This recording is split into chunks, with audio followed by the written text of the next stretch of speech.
Handle से आप लगाते हैं, देश की 26 सरकारी कंपनियां और बेची जाएंगी, 70 साल में जो भी बनाया था वो सब बेच डालेंगे, और मोदी जी सत्ता में ये कहकर आए थे मैं देश नहीं बिकने दूंगा।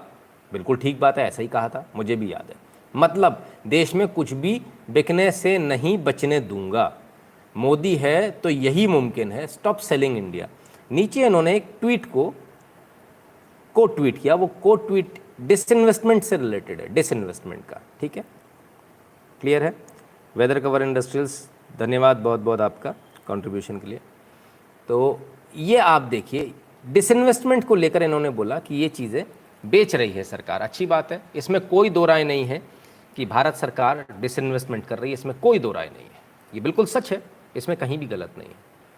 लेकिन डिसइन्वेस्टमेंट को देश बेचना कहा जाता है क्या? डिसइन्वेस्टमेंट को देश बेचना कहा जाता है तो चलिए हम थोड़ा सा आपको एक सरकारी वेबसाइट पर ले चलते हैं। अपनी बात नहीं करूंगा मैं करूंगा तो गड़बड़ हो जाएगी, तो मैं सरकारी वेबसाइट पे ले जाता हूं। कौन सी वाली वेबसाइट पे ले जाऊंगा आपको?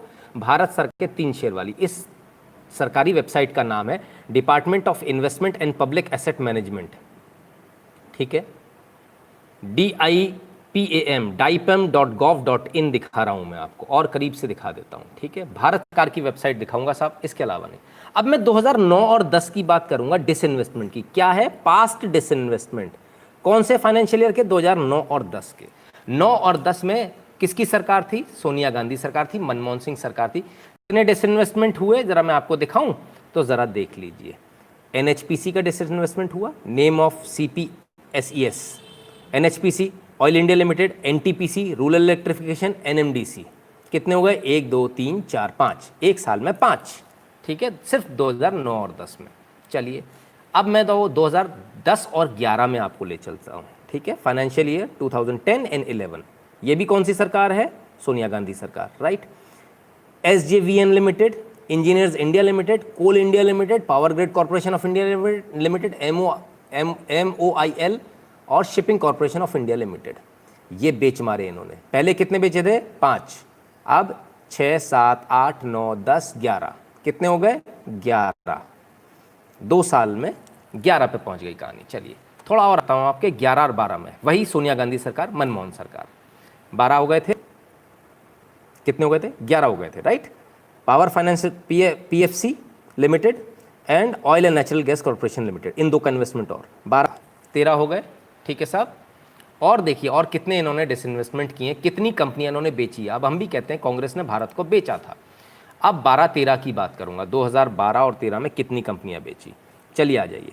NBCC limited, national building construction corporation limited, Hindustan copper limited, NMDC limited, Indian oil India limited, NTPC, RCFL, Nalco, SAIL, ठीक है। पहले कितने हो गए थे? मेरे ख्याल से 13 हो गए थे, 12 या 13 हो गए थे। 14 15 16 17 18 19 20 21, कितने हो गए? अब 21 हो गए, राइट। 2012-13 में अभी ख़त्म नहीं हुआ, क्योंकि 14 तक इनकी सरकार थी, 14 में मोदी सरकार आई है, तो ज़रा 13-14 तो ले लो। अब खोल रहा हूँ 13 और 14 का चिट्ठा, और ये रहा 13 और 14 आपके स्क्रीन पर जो भरा पड़ा है, ठीक है। ये शुरुआत किसने करी? आ जाइए ऊपर से ले लेते हैं, ठीक है। कितने हो गए थे मुझे अब याद भी नहीं है, बहरहाल। NHPC, Bharat heavy electrical, engineers India limited, NMDC, power grid corporation of India, CPSE exchange trade funded, Indian oil corporation, national fertilisers limited, MMTC, Hindustan copper limited, Indian tourism development corporation limited, state trading corporation और NLC limited, ठीक है साहब। ये इतने सारे। अब उल्ट वापस गिन देता हूँ, 1 2 3 4 5 6 7 8 9 10 11 12 13, ठीक है। 13 और 14 15 16 17 18 19 20 21, ठीक है। 22 23, ठीक है। 24 25 26 27 28 29 30 31 32 33 34 34 बार 2000। ये आंकड़े 2009 से अवेलेबल है हमारे पास में इस वेबसाइट के ऊपर। 2009 से पीछे के आंकड़े नहीं है, ये तो सिर्फ 2009 से बता रहा हूं, सिर्फ 2009 से 2013-14 तक। कितनी बार? 34 बार भारत को बेचा इन्होंने। अगर डिसइन्वेस्टमेंट को बेचना कहते हैं, कितने हद हो गई, हद है बेईमानी की। 34 डिसइन्वेस्टमेंट्स आपने किए, 34। और जब ये सरकार करती तो उसी डिसइन्वेस्टमेंट को आप कहते हो भारत बेचा जा रहा है। तब आपने तो 34 बार बेचा, सोनिया गांधी सरकार ने तो 34 बार बेचा देश को। तो देश को जवाब देंगे कि 34 बार क्यों बेचा। ये झूठ कब तक चलेगा। एक तरफ आप क्या शिकायत करते हो, रेल में जाते हैं तो सुविधाएं नहीं मिल रही, जब तेजस जैसी ट्रेन चलती है तो क्या बोलते हैं, रेलवे का प्राइवेटाइजेशन हो रहा है। बीएसएनएल की सिम नहीं खरीदेंगे, खरीदेंगे जियो की सिम, लेकिन जिंदा बीएसएनएल चाहिए। कैसे हो जाएगा भाई, मेरे पैसे के टैक्स के पैसे पर मैं तो तैयार नहीं हूं। या तो आप बीएसएनएल की सिम खरीदो, या बीएसएनएल वाले अपनी क्वालिटी में इतना सुधार लाएं कि लोग उनकी सिम खरीदें। उन्होंने खरीदनी नहीं है, उनका रवैया बदलता नहीं है। आप सरकारी हॉस्पिटल में चले जाइए, वहाँ भी यही हाल है। जब सब जगह यही हाल है तो लोग क्या बोलते हैं, अरे यार इससे तो प्राइवेट में बड़ा अच्छा है। आप जाइए जियो के काउंटर पर और बस अंगूठा लगाना है आपको, और आपको सिम दे देता है और चालू हो जाती है। बीएसएनएल वाला एक दिन में भी चालू करता है सिम, तो भी एहसान दिखाकर करता है कि देखो मैंने तुम्हारी सिम जल्दी चालू करा दी। राइट, ये है। ऑयल इंडिया एनएचपीसी 2-3 बार आ गए। हाँ बिल्कुल 2-3 बार आएंगे सर, क्योंकि इसका 2-3 बार डिसइन्वेस्टमेंट हुआ है, एक बार नहीं हुआ है। जितनी बार हुआ, जितने फाइनेंशियल ईयर में हुआ उतनी फाइनेंशियल ईयर में दिखाया। और आज फिर से एनएचपीसी और इन सब का नाम आपको दोबारा मिल जाएगा, ऐसा नहीं है कि नहीं मिलेगा। क्योंकि स्टेक ऑफलोड जो होती है, सरकार की जो भागीदारी है, वो एक बार में पूरी खत्म नहीं करती सरकार, थोड़ा थोड़ा करके ऑफलोड करते। कभी 5% कर दिया डिसइन्वेस्टमेंट, कभी 10% कर दिया, सरकार को जब जितना डिसइन्वेस्टमेंट जरूरी लगता है। Right, so it is not कि एक ही बार होगा। ठीक है, तब जाना प्राइवेट में है इलाज कराने, सिम प्राइवेट चाहिए है, बैंक प्राइवेट चाहिए है, सब कुछ प्राइवेट चाहिए, तो ये सरकारी क्यों रखें फिर। जब हम सब कुछ प्राइवेट में ही जाना है, प्राइवेट में सुविधाएं अच्छी मिलती हैं, घर पे आके बैंक वाला खाता खोल देता है, आपके ऊपर उल्टे सीधे चार्जेस नहीं लगते, लगते हैं तो आप कंप्लेंट करते हो तो वापस आ जाते हैं। स्टेट बैंक में सुनवाई नहीं होती है, होता है ना आपके साथ, मेरे साथ भी हुआ है, ज़बरदस्ती का मेरे ऊपर डेबिट लगा दिया। ठीक है ना, तो ये तमाम सारी चीज़ें, जब ये सारी चीज़ें हैं, सरकारी स्कूल में बच्चे को पढ़ाना नहीं, प्राइवेट में पढ़ाना, तो फिर आखिर इन स्कूल को, बिल्डिंगों को, इन बड़े बड़े टेलीफोन एक्सचेंज को, इन बड़े बड़े बैंक्स को खोलने का फ़ायदा क्या है। क्यों इसके लिए हम लोग पैसा दे रहे हैं, इनकी तनख्वाहों के लिए क्यों पैसा दे रहे हैं, इसकी कोई आवश्यकता नहीं है। सरकार भी डिसइन्वेस्टमेंट इसी प्रक्रिया के तहत करती है। सुधीर द्विवेदी जी बहुत बहुत धन्यवाद आपका। तो जब ये डिसइन्वेस्टमेंट होता है, डिसइन्वेस्टमेंट को एक जामा आजकल जो व्हाट्सएप यूनिवर्सिटी वाले अनपढ़ जो पढ़ा रहे हैं, वो ये पढ़ा रहे हैं देश बिक रहा है। तो भाई देश 34 बार बेचा, 2009 से 2013-14 तक 34 टाइम्स।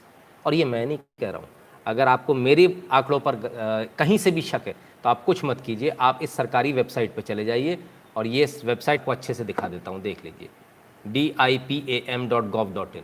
ठीक है, उसमें आपको सब कुछ, सारे आंकड़े मिल जाएंगे। चिराग जी बहुत बहुत धन्यवाद आपका। क्लियर है, बिल्कुल क्लियर है। आप लोगों को जो बेवकूफ़ बार बार बनाया जा रहा है उसमें समझ में आ रहा है क्या हो रहा है क्या नहीं हो रहा है। ठीक है, और ये जो सारी चीज़ें हैं, डिसइन्वेस्टमेंट इसलिए नहीं होता कि हमको इसको प्राइवेट कर देना है, बेच देना है। इसका मतलब ये होता है हमें इसकी कार्य कुशलता बढ़ानी, कार्य क्षमता बढ़ानी। पीपीपी पे जाती हैं चीज़ें, पब्लिक प्राइवेट पार्टनरशिप। ठीक है ना, उस पर जाती हैं चीज़ें। कोई बेच नहीं रहा, कुछ नहीं बिक रहा है, सड़कें कोई बिक नहीं जा रही, जो सड़कें बन रही हैं जिन पर आप चलते हैं। आप एक बात बताइए, सरकारी सड़कें थी तब कैसे चलते थे? 300 किलोमीटर चलने में कितना समय लगता था आपको? 10-10 घंटे लगते थे। आज एक्सप्रेसवे बन गए, आप टोल देते हो, प्राइवेट हैं वो, आप टोल देते हो, लेकिन आप कितनी स्पीड पे चलते हो? 120, 140। वो 300 किलोमीटर चलने में जिसमें आपको 10 घंटे लगते थे, आज कितने लगते हैं? 3 घंटे, 3.5 घंटे, ज़्यादा से ज़्यादा 2.5 घंटे में भी हम लोग कवर करते हैं। तो क्या बेहतर है, उसी खड्डे वाली सड़क पे से जाना? तो फिर ये एक्सप्रेसवे से क्यों जाते हो? अगर आपको एक्सप्रेसवे चाहिए तो आपको डिसइन्वेस्टमेंट करना ही पड़ेगा, आपको प्राइवेट ऑपरेटर्स लाने ही पड़ेंगे, आपको प्राइवेट हाईवेज बनाने ही पड़ेंगे, जो कि 20 साल बाद वापस सरकार के पास आ जाएंगे। आप टेंशन मत रखो, वो जीवन भर नहीं रखने वाले हैं। ठीक है ना, वो पीपीपी पे बने हुए हैं, उनका एक शेड्यूल होता है, एक टाइम पीरियड होता है, जितने टाइम पीरियड पे वो उसे इस्तेमाल कर सकते हैं, उसके बाद उनको सरकार को देना होता है। सोमेश्वरानंद सरस्वती जी बहुत बहुत धन्यवाद आपका। तब बहुत क्लियर है, एकदम साफ हो जाता है कि आपको व्हाट्सएप यूनिवर्सिटी जो पढ़ाती है, व्हाट्सएप यूनिवर्सिटी आपको तमाम सारे व्हाट्सएप पर आपके पास में मैसेजेस आएंगे, जितनी जगह से आपके पास मैसेज आए हों कि मोदी देश को बेच रहा है, ये वीडियो ज़रूर दे दीजिएगा उनको, वापस ले जाकर पकड़ा दीजिएगा। ठीक है ना, उनको भी ज़रा समझ में आ जाए कि भाई देश की जनता बेवकूफ़ नहीं है। यहाँ बहुत सारे लोग हैं जो डिसइन्वेस्टमेंट का मतलब भी समझते हैं और जो डिसइन्वेस्टमेंट के पुराने आंकड़े भी दिखा देते हैं, और वो भी सरकारी वेबसाइट से। ये हम नहीं कह रहे, ये जो वेबसाइट है ये हमने नहीं बनाई, ये वेबसाइट भी कांग्रेस सरकार ने बनाई है। 2009 से इसके आंकड़े हैं, हमारी बनाई हुई नहीं है कि मैंने घर पे नहीं बना दी, ठीक है ना। तो इसको भी बहुत क्लियरली समझने का प्रयास कीजिए।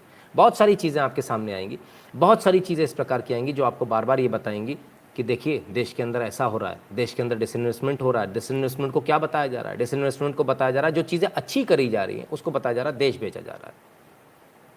ये ठीक उसी प्रकार से जैसे जब गोल्डन कोऑर्डिनेटर बन रहा था, तब सरकारों ने, जब विपक्ष में बैठे हुए जो लोग थे, कांग्रेस के जो लोग थे, उन्होंने कहा था ज़रूरत ही नहीं है इनकी गोल्डन कोऑर्डिनेटर की। और आज आप सोचिए, आज देश के अंदर एक्सप्रेसवेज हैं, ये वही लोग हैं जो हर बार हर चीज़ में इन्हें अड़ंगा लगाना होता है। एक्सप्रेसवे बनते तो ये कहते सड़क बेच दी, अगर रेलवे स्टेशंस का सौंदर्यीकरण करना होता है तो ये कहते हैं कि रेलवे स्टेशन बेच दिए। अभी दिल्ली का जो रेलवे स्टेशन है वो भी एयरपोर्ट की तर्ज पर बनने वाला, आपको बहुत मज़ा आएगा वहाँ जाकर। गुरुजी, ऐसे लोग